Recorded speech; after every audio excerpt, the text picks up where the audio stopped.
Keluarganya mengira kalau wanita ini sedang ada urusan bisnis di luar kota. Namun, apa yang mereka temukan di kamarnya justru membuat bulu kuduk merinding. Di sana terdapat buah semangka yang mulai membusuk dan jemuran yang ditinggalkan begitu saja. Dan dari sinilah misteri hilangnya sang wanita mengungkap plot twist paling mengerikan di lantai bawah rumahnya.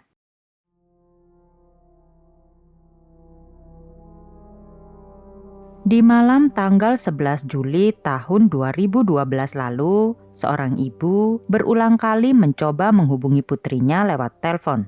Namun panggilan itu gagal karena ponsel sang anak dalam kondisi tidak aktif. Meski begitu, sang ibu tak mau menyerah. Keesokan harinya dan hari-hari berikutnya, ia tetap mencoba menghubungi sang putri. Namun hasilnya tetap nihil. Awalnya ia belum terlalu khawatir, mengingat putrinya itu memang bukan tipe orang yang betah diam di satu tempat dan sering bepergian demi urusan bisnis. Hingga akhirnya kekhawatiran itu berubah menjadi ketakutan setelah 20 hari berlalu tanpa ada kabar apapun. Pihak keluarga lalu mendatangi kantor polisi untuk melaporkan orang hilang.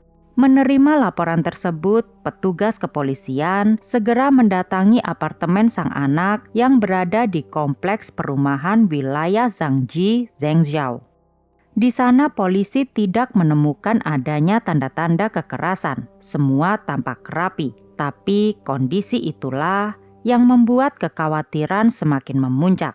Saat itu pintu dan jendela dalam kondisi utuh dan tak ada kerusakan. Selain itu, barang-barang juga tersusun rapi seperti biasa. Akan tetapi di atas telenan yang ada di area dapur tergeletak setengah bagian buah semangka yang sudah mulai berjamur.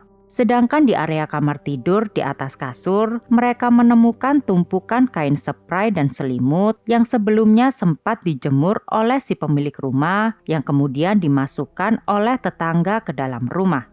Melihat keadaan di dalam apartemen itu, jelas terlihat kalau sebenarnya sang penghuni sama sekali tidak berniat untuk keluar rumah dalam waktu lama. Lantas siapa wanita ini? Diketahui identitas wanita tersebut bernama Wang Yun, berusia 39 tahun. Sekitar 2 tahun sebelum menghilang, Yun memutuskan bercerai dari suaminya dan sejak saat itulah ia memilih untuk tinggal sendirian. Dalam hal pekerjaan, Yun dikenal sebagai sosok yang serba bisa. Ia pernah mengelola bisnis jasa kebersihan, membuka rumah makan, sampai bisnis jual beli besi dan baja. Namun dalam perjalanan karirnya, Yun juga pernah terlibat dalam bisnis yang bisa dibilang masih dalam ranah abu-abu, yaitu jual beli faktur palsu. Dengan lingkup bisnis seluas itu, otomatis jaringan relasi Yun pun juga lebih rumit. Dan disitulah polisi memulai penyelidikan. Awalnya pihak kepolisian menelusuri jejak keuangan dari Yun dengan asumsi bahwa mungkin saja kepergian Yun ini berkaitan dengan bisnisnya. Mereka pun meminta data rekening Yun kepada pihak bank.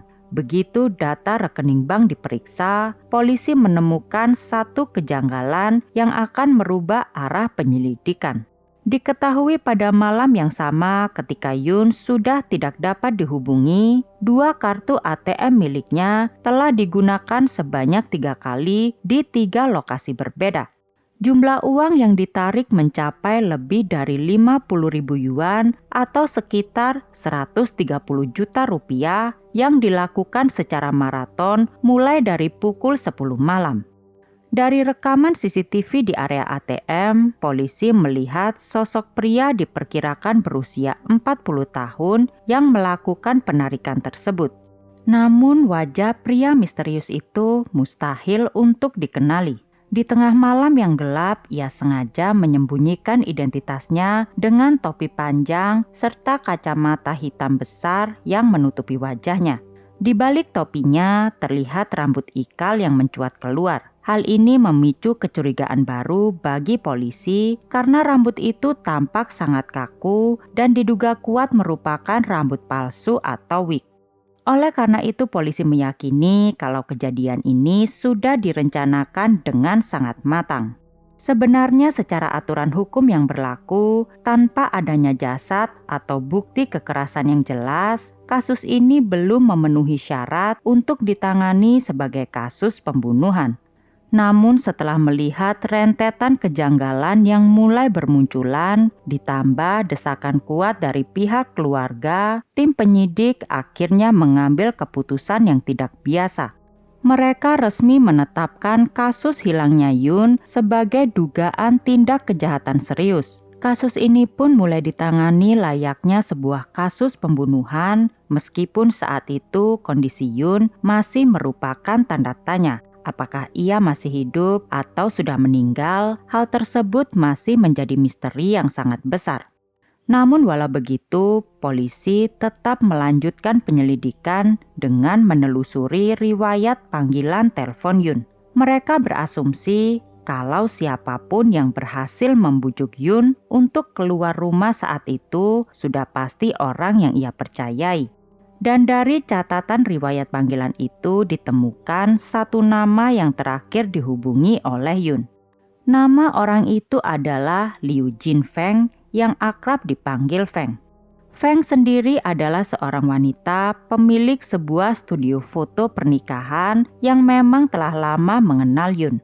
Bahkan mereka bisa dikatakan sebagai sahabat dekat.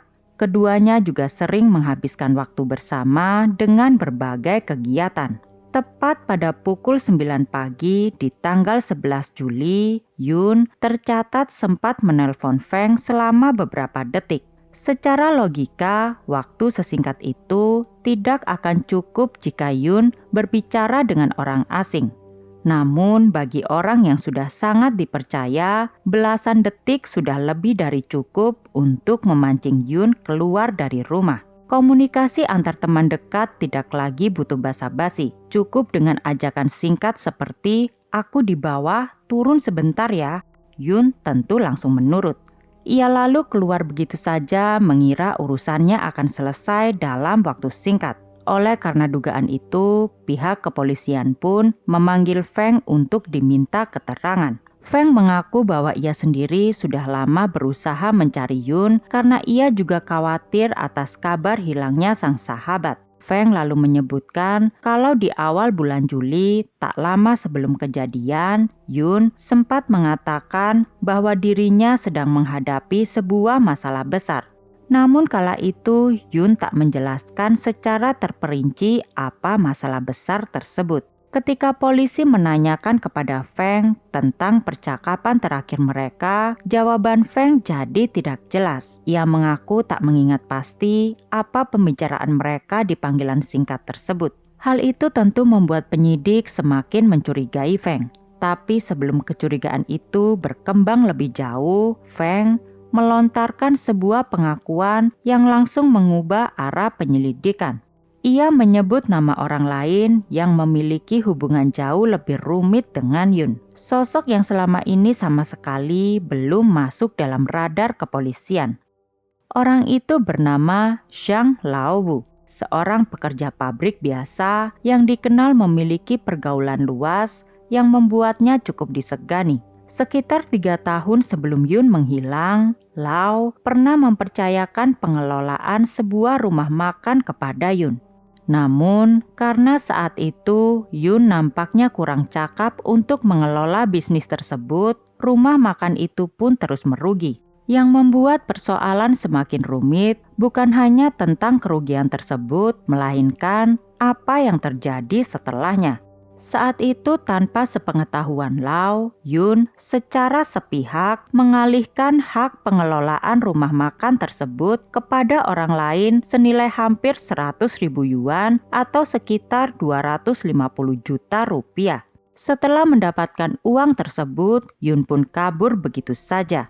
Anehnya, saat penyidik mengkonfirmasi kejadian ini, Lau justru menanggapinya dengan santai.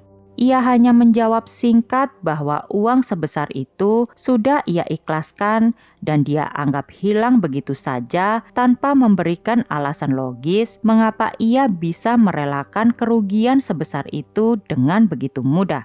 Ketenangan yang tidak wajar inilah yang justru membuat pihak kepolisian merasa curiga. Kecurigaan polisi itu semakin menebal ketika mereka menemukan fakta baru. Beberapa bulan sebelum Yun menghilang, ia tiba-tiba menghubungi Lau kembali. Memang terdengar aneh, bagaimana mungkin seorang wanita yang sudah membawa kabur uang ratusan juta rupiah, tiba-tiba dengan santainya menghubungi korbannya kembali hanya untuk meminta bantuan mengurus perpanjangan SIM. Namun bagi sosok Yun yang dikenal oportunis, hal semacam itu terbilang lumrah. Ia memanfaatkan jaringan luas Lau demi kepentingannya sendiri. Uniknya lagi, Lau yang mengaku sudah melupakan dendam lama menyetujui pertemuan itu dan mengajak Yun bertemu di sebuah acara makan malam. Tapi Yun tidak pernah menyadari bahwa keputusannya untuk kembali muncul demi urusan SIM ini justru menjadi awal dari tragedi. Saat dimintai bantuan oleh Yun, Lau ternyata tidak mengurusnya sendirian. Di acara makan malam yang mereka hadiri, Lau mencoba meminta bantuan kepada salah satu temannya yang juga ikut makan bersama mereka untuk mencarikan jalur belakang atau orang dalam yang bisa mengurus SIM tersebut. Teman Lau itu bernama Ying. Dari sinilah awal mula Yun mengenal sosok Ying. Fakta ini pula yang menjawab teka-teki penyidik. Ketika mereka memeriksa ulang riwayat ponsel Yun, nama Ying memang sempat muncul satu kali di sana. Panggilan telepon singkat itu dilakukan oleh Yun untuk menanyakan kelanjutan urusan SIM-nya tepat sebelum ia menghilang. Berbekal petunjuk ini, polisi sebenarnya langsung bergerak untuk menyelidiki Ying. Namun wanita berusia 50 tahun itu menjawab pertanyaan penyidik dengan sangat tenang. Ia membenarkan bahwa Yun memang sempat menelponnya hanya untuk urusan SIM, sesuai dengan apa yang dibahas di acara makan malam bersama Lau. Kini nampaknya tidak ada bukti dan petunjuk lain yang bisa mengaitkan Ying dengan hilangnya Yun. Dan juga Lau dan Feng juga resmi dikeluarkan dari daftar tersangka oleh pihak kepolisian. Hal ini lantaran posisi Lau yang sudah ada di luar kota sehari sebelum Yun menghilang. Keberadaan Lau itu juga telah dipastikan kebenarannya oleh pihak kepolisian. Sedangkan Feng sehari sebelum Yun menghilang, ia harus dirawat di rumah sakit karena mengalami cedera saat jatuh. Oleh sebab itu penyelidikan akhirnya memasuki masa-masa paling berat tanpa satupun titik terang. Kebuntuan ini tentu menjadi buah bibir di kalangan warga di wilayah Sangjie. Sebagai kawasan yang biasanya sangat aman dengan tingkat kriminalitas yang rendah, misteri hilangnya Yun dengan cepat memicu berbagai spekulasi liar di kalangan masyarakat. Mulai dari dugaan ia kabur bersama seseorang hingga isu bahwa ia telah diculik dan diperjualbelikan ke tempat lain. Demi menekan spekulasi yang beredar, pihak kepolisian pun mencetak foto pria bertopi yang terekam dalam kamera ATM lalu menunjukkannya pada semua orang yang mengenal Yun, baik keluarga, sahabat, maupun rekan bisnis. Namun sayangnya tak ada satupun yang mengenali wajah pria itu. Kenyataan ini tentu membawa kekhawatiran baru bagi penyidik. Jika orang-orang terdekat Yun saja tidak mengenalnya, artinya pelaku kemungkinan besar adalah orang asing yang bergerak dengan sangat terstruktur dan rapi. Ketika semua petunjuk dari saksi menemui jalan buntu, polisi sadar mereka harus mengubah taktik. Kini mereka terpaksa kembali mengalihkan fokus pada satu-satunya bukti fisik yang mereka miliki sejak awal, yaitu rekaman kamera pengawas di mesin ATM. Disinilah titik balik penyelidikan akhirnya dimulai. Saat polisi memeriksa ulang rekaman tersebut dengan lebih teliti, penyidik menyadari sebuah detail penting yang selama ini terlewat. 3 lokasi penarikan uang malam itu yang tersebar di Xinjiang, Suzhui, dan wilayah kota Zhengzhou ternyata memiliki jarak yang sangat berjauhan. Bahkan membutuhkan waktu lebih dari 2 jam perjalanan. Logikanya, untuk bisa berpindah secepat itu dalam rentang waktu yang begitu singkat, pelaku tidak mungkin berjalan kaki atau menggunakan transportasi umum yang beresiko menarik perhatian. Pelaku dipastikan menggunakan kendaraan pribadi di mana ia bisa menyamar dengan bebas di dalam mobilnya. Dari titik inilah polisi memulai proses pencarian yang paling melelahkan dalam kasus ini. Para penyidik mengumpulkan rekaman kamera CCTV dari jalan yang mungkin dilewati oleh si pelaku di sekitar 3 lokasi penarikan uang. Total ukuran rekaman video itu mencapai 2000 GB dan lebih dari 40.000 foto. Semuanya diperiksa satu persatu dengan teliti. Sekitar 2 bulan kemudian, proses melelahkan itu akhirnya membuahkan hasil. Dari salah satu rekaman CCTV yang terdapat di persimpangan dekat titik penarikan uang di Xingyang, terlihat sebuah mobil yang bergerak mencurigakan. Pada pukul 10:05 malam itu, polisi tersebut melaju dari barat ke timur lalu berbalik arah. Setelah itu berhenti di tepi jalan yang tak jauh dari sebuah bank. Begitu berhenti, terlihat seseorang turun dan berjalan ke arah barat.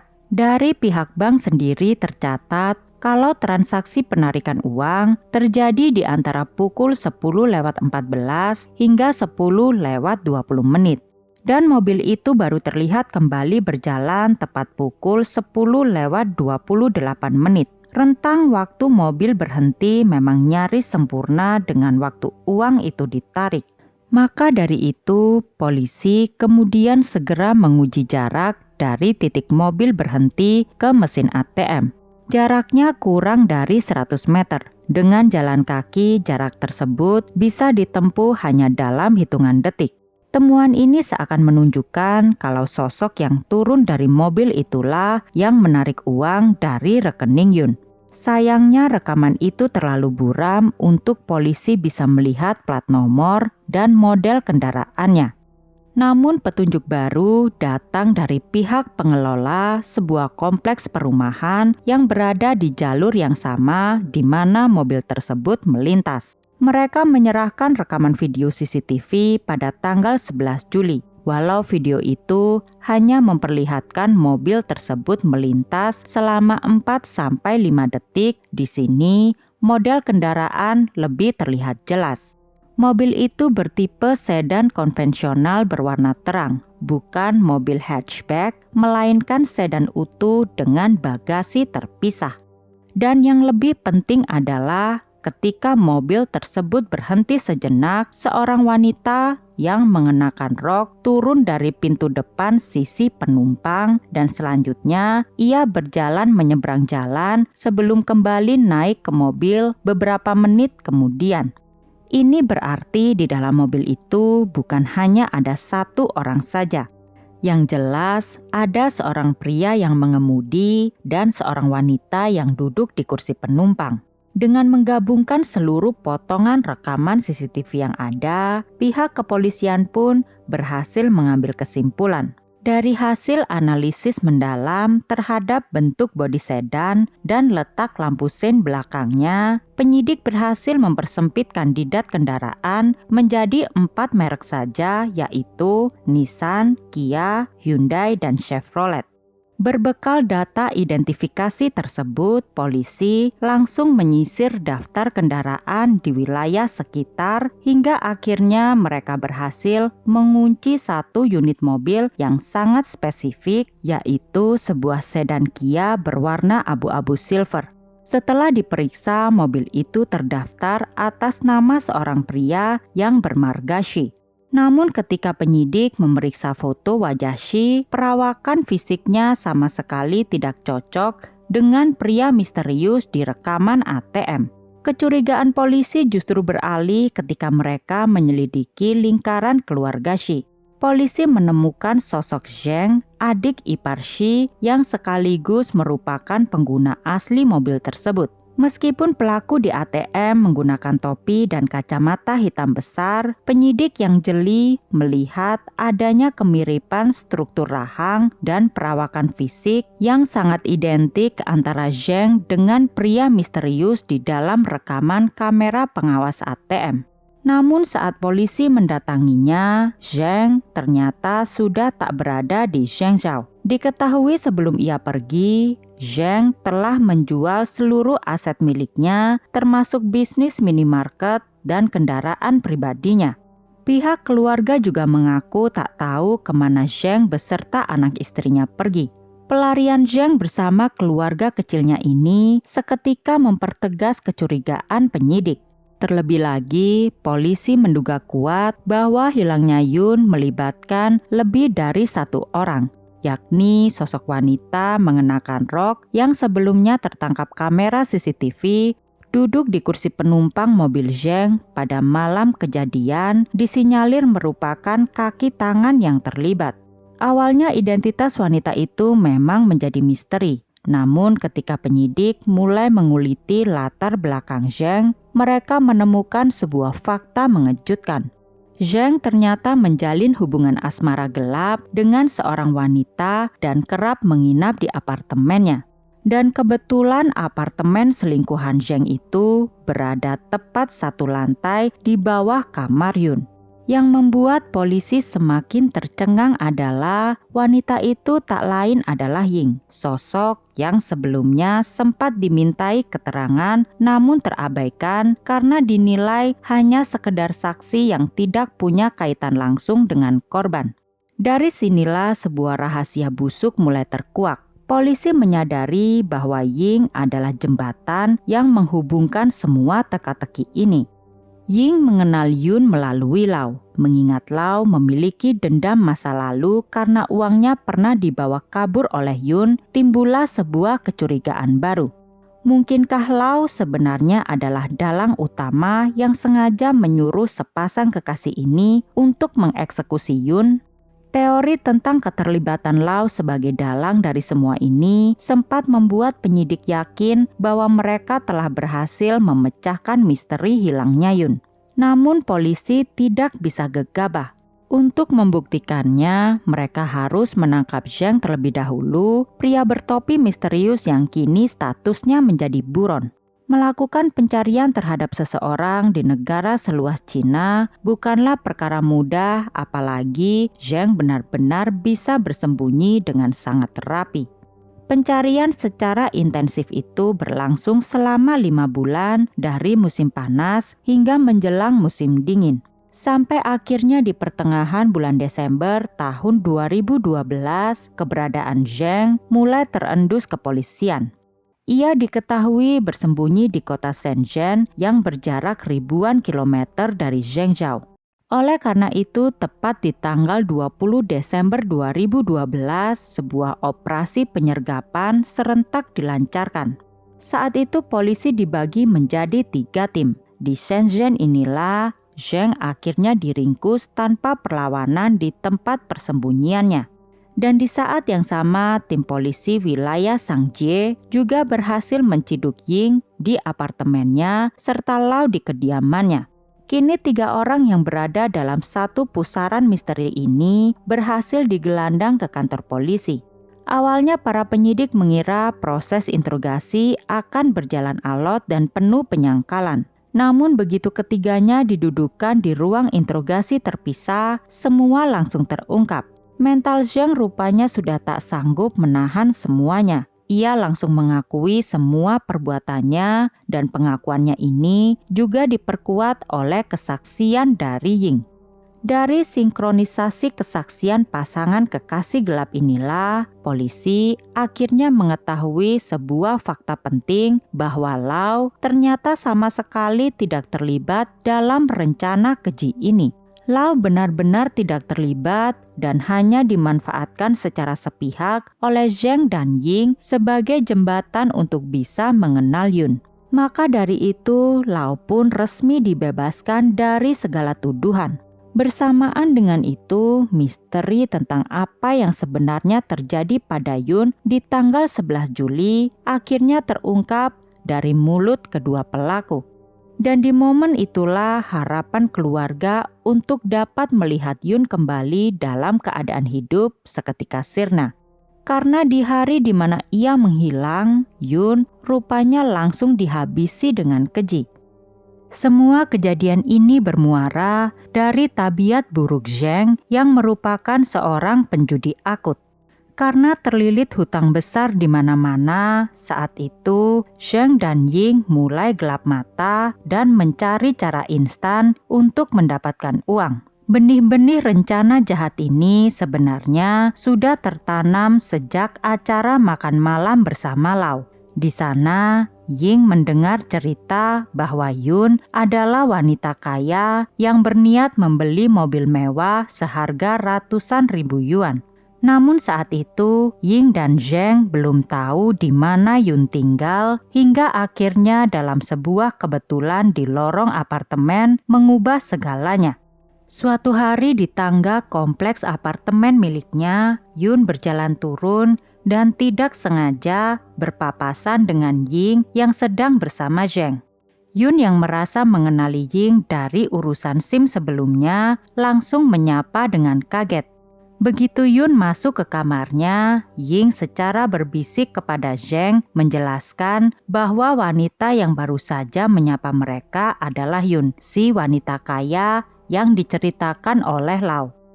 Mengetahui fakta bahwa Yun ternyata tinggal tepat satu lantai di atas mereka, otak kriminal sepasang kekasih ini langsung bekerja. Zheng yang terdesak hutang karena berjudi melihat hal ini sebagai kesempatan emas dan mereka pun mulai menyusun rencana matang untuk menjebak Yun.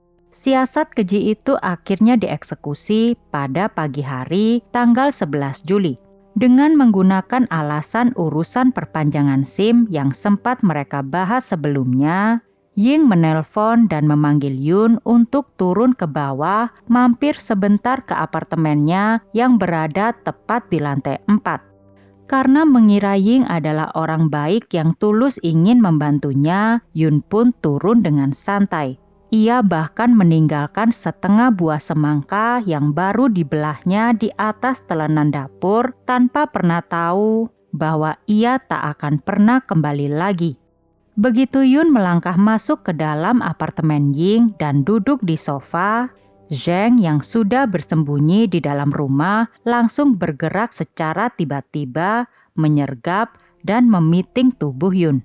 Bersama dengan Ying, mereka berdua dengan cepat mengikat tubuh Yun yang tak berdaya menggunakan tali yang sudah mereka siapkan. Di bawah ancaman dan intimidasi, sepasang kekasih ini memaksa Yun untuk menyerahkan kartu ATM beserta nomor PIN-nya. Demi memastikan nomor PIN tersebut asli, Ying sempat keluar rumah sendirian membawa kartu itu ke mesin ATM terdekat hanya untuk mengecek saldo. Begitu layar mesin menunjukkan PIN yang dimasukkan benar, Ying bergegas kembali ke apartemen.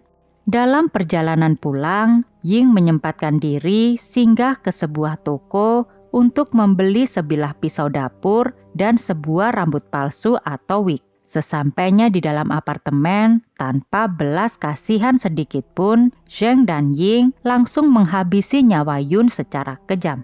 Menjelang sore hari, mereka membungkus jasad Yun, mengangkutnya ke dalam mobil sedan Kia milik Zheng, lalu membawanya ke tepi sungai Sizhui untuk dibuang demi menghilangkan jejak. Setelah semuanya selesai dan hari sudah berganti malam, barulah Zheng mengenakan penyamaran berupa wig serta kacamata hitam besar yang sebelumnya sudah dibeli oleh Ying. Keduanya lalu bergerak secara maraton menguras habis uang 130 juta rupiah milik Yun di 3 ATM berbeda. Persis seperti yang terekam dalam kamera pengawas. Setelah menguras habis uang milik Yun, sepasang kekasih ini mengira mereka telah berhasil melakukan kejahatan yang sempurna. Namun mereka tidak pernah menyangka bahwa pelarian Zheng ke Shenzhen justru menjadi akhir dari sandiwara mereka. Tepat setelah penangkapan serentak pada Desember 2012, polisi sadar bahwa pengakuan di ruang interogasi saja tidak akan cukup untuk menyeret mereka ke pengadilan. Meskipun Zheng dan Ying sudah mengakui seluruh perbuatan mereka, pihak kepolisian tetap harus mengumpulkan sisa-sisa bukti fisik yang solid. Oleh karena itu, penyidik dan ahli forensik segera dikerahkan untuk mendatangi apartemen di lantai 4 milik Ying. Tugas tim forensik di apartemen Ying ini tentu tidak mudah. Sejak malam kejadian pada bulan Juli hingga penangkapan di bulan Desember, waktu sudah berlalu selama 5 bulan. Selama rentang waktu yang panjang itu pula, Ying telah berkali-kali membersihkan apartemennya untuk menghilangkan jejak. Dan memang benar, secara kasat mata, tempat tinggal Ying itu terlihat sangat bersih, rapi, dan normal seperti rumah pada umumnya. Namun kerja keras tim forensik berhasil mengungkap sesuatu yang lebih mengerikan. Ketika memeriksa area toilet, mereka menemukan bercak mikroskopis berupa cipratan darah samar yang menempel di bagian bawah celah pintu. Tak hanya itu, pihak forensik juga menemukan serpihan kecil sebuah jaringan otot yang masih tertinggal di sudut kusen toilet tersebut. Penyelidikan lalu berlanjut ke area balkon. Dan kembali di sana, tim forensik menemukan bercak darah yang berbentuk seperti titik-titik percikan pada dinding balkon. Di dalam apartemen itu, polisi juga berhasil mengambil barang bukti penting berupa jaket musim dingin pria serta kunci pipa besi yang masih terdapat noda darah. Awalnya para penyidik mengira kalau semua sampel darah dan jaringan tubuh yang telah mereka kumpulkan itu adalah milik Yun seorang. Namun hasil tes DNA menunjukkan hal yang mengejutkan. Memang benar semua bercak darah yang ditemukan di celah pintu toilet 100% dikonfirmasi milik Yun. Akan tetapi bercak darah yang diambil dari dinding balkon serta noda darah yang ada pada kunci pipa besi bukan milik Yun. Darah itu milik orang lain yang tidak diketahui identitasnya. Dengan semua temuan ini, timbul pertanyaan besar di benak kepolisian. Apa mungkin di dalam apartemen yang tampak rapi ini sebenarnya telah terjadi kasus pembunuhan lain sebelum Yun? Tanpa buang waktu, pihak kepolisian langsung membawa hasil uji DNA misterius ini kembali ke ruang interogasi untuk menekan kedua pelaku. Mereka diinterogasi secara terpisah dengan intensitas yang jauh lebih tinggi. Di hadapan bukti yang tidak bisa dibantah tersebut, Zheng kembali buka mulut. Rasa takut yang selama ini ia pendam sendiri akhirnya tumpah. Pria itu mengaku kalau alasan utamanya menjual seluruh aset dan kabur sangat jauh hingga ke Shenzhen bukan hanya karena takut diburu oleh polisi akibat kasus Yun saja. Ia nekat kabur karena sadar bahwa Ying adalah sosok psikopat berdarah dingin yang sangat mengerikan.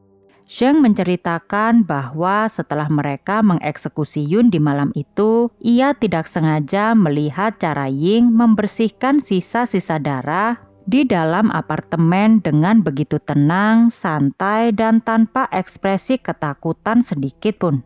Pemandangan itu membuat bulu kuduk Zheng berdiri. Ia sadar jika terus bersama dengan Ying, bukan tidak mungkin suatu hari nanti dirinya lah yang akan menjadi korban berikutnya. Dan memang benar ketakutan Zheng itu sangat beralasan. Ia mengatakan kalau ada satu pria lain yang pernah menjalin hubungan dengan Ying sebelum dirinya. Pria itu diketahui bernama Jinke, yang dikabarkan telah menghilang tanpa jejak sejak 1 tahun yang lalu, tepatnya pada bulan November tahun 2011. Dihadapkan dengan hasil pemeriksaan darah dan pengakuan Zheng, Ying akhirnya tidak lagi bisa mengelak dan mulai menceritakan seluruh kejahatannya dari awal. Jinke sendiri adalah seorang pria yang berasal dari wilayah timur laut Tiongkok. Mereka berkenalan lewat pertemuan di meja judi. Meski Jinke sudah memiliki istri, keduanya tetap nekat menjalin hubungan gelap. Pada awalnya Jinke bersikap sangat baik dan keduanya kerap menghabiskan malam bersama di apartemen milik Ying. Namun seiring berjalannya waktu, sifat asli Jinke pun mulai terlihat. Jinke yang pengangguran mulai sering dengan kasar dan memaksa meminta uang Ying yang hendak dipergunakan untuk berjudi. Dan jika permintaannya itu tidak dituruti, ia akan memukuli Ying secara membabi buta. Karena tak tahan dengan siksaan itu, Ying pun mencoba mengakhiri hubungan mereka. Namun sayangnya, Jinke malah mengancam akan membunuh putri Ying jika ia nekat ingin berpisah. Bagi Ying, tentu keselamatan sang putri menjadi prioritas utamanya. Karena takut Jinke akan nekat melakukan ancamannya, akhirnya Ying memutuskan untuk mendahuluinya. Pada tanggal 28 Januari tahun 2011, tepat di tengah suasana perayaan Tahun Baru Imlek, Ying menjalankan rencananya. Saat itu ia sengaja membuat Jinke mabuk berat dan ketika pria itu tak sadarkan diri, Ying langsung menghabisinya serta memutilasi jasadnya. Selanjutnya potongan jasad Jinke dibuang oleh Ying ke sejumlah titik berbeda mulai dari kolam bernama Taizi, selokan, hingga beberapa lubang got di sepanjang jalan yang ia lalui. Ying menceritakan semua itu dengan nada datar, seakan semuanya adalah hal yang normal dilakukan. Namun lagi-lagi tanpa adanya bukti fisik berupa temuan jasad, semua pengakuan Ying tersebut tak berarti apapun. Oleh karena itulah, berbekal pengakuan Ying sebelumnya, pihak kepolisian pun memulai pencarian di Sungai Sizui dan kolam Taizi. Pencarian dimulai di bulan September bersamaan dengan proyek normalisasi sungai yang berjalan. Tentu hal itu membuat pencarian sulit karena di salah satu sisi sungai sudah dipenuhi dengan tumpukan lumpur hasil pengerukan dan sebagian besar lumpur bahkan sudah diangkut keluar dari lokasi. Polisi khawatir kalau sisa-sisa jasad mungkin sudah ikut terbawa. Namun meski demikian, tim pencarian menolak untuk menyerah. Mereka terus menyisir dasar sungai selama kurang lebih 1 minggu tanpa henti. Usaha tak kenal lelah itu akhirnya membuahkan hasil ketika mereka menemukan sebuah tengkorak. Saat diperiksa oleh tim forensik, tengkorak itu dipastikan adalah Yun.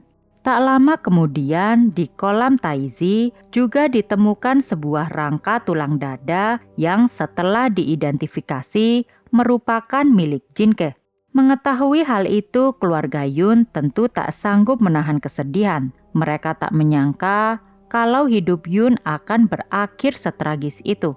Dengan ditemukannya seluruh sisa kerangka kedua korban, tim penyidik kini berhasil menyusun rantai pembuktian yang sempurna dan tidak terbantahkan.